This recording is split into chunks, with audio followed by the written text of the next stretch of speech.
Oh, I'm in the zone today. Y'all getting it all. Y'all getting the hip-hop videos. You getting the boxing videos. You getting it all, man. I'm charged up. Charged up. No, somebody decided, I don't know if they have a website or just a YouTube page, but somebody said something on Facebook like I was lying about getting that information, and I just made the information up about all of the upcoming bouts that were, coming about. And everybody's like, well, this isn't going to happen and that ain't going to happen because, this is because of so-and-so. And, Carcino just be making stuff up.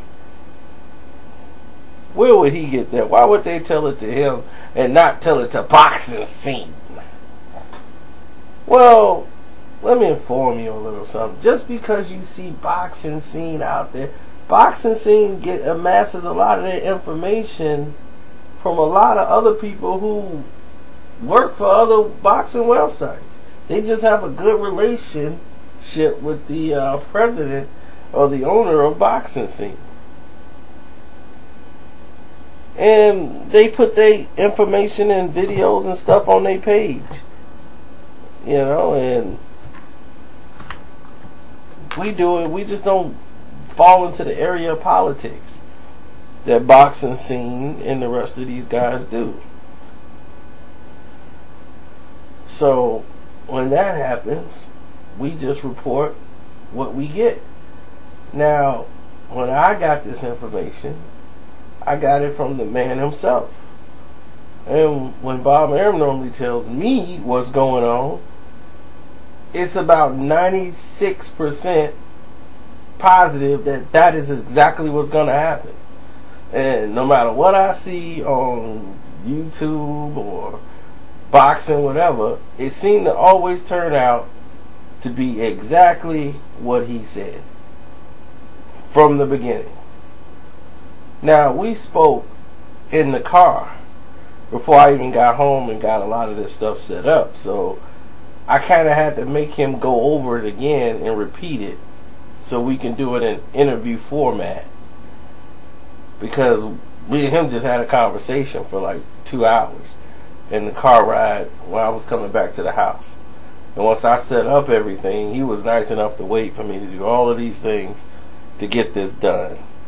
And I ended up making the video from the car because you guys got it first before we even went back and redid most of the stuff I had already told you, me and him had already talked about. So that video I put out with breaking news, that was really breaking news. Like, the phone was still hot from talking to him. So that's as breaking news as it's gonna get. So for the guy who thought I lied, here's a piece of what we talked about. Okay, so we're gonna have that. So with all these fights that's coming on with Unimass, and you guys gonna be doing more with the lightweights and the bantamweights, is HBO is they gonna be kind of like joined in on this? Yes, yeah, HBO is gonna do Terrence Crawford's fight on October 24th. Gonna do Rios and maybe against Bradley on in November and December, and the Lomachenko and a big Lomachenko fight against November, December. Yeah. Now, is there any chance that November 7th it could be Rigondeaux?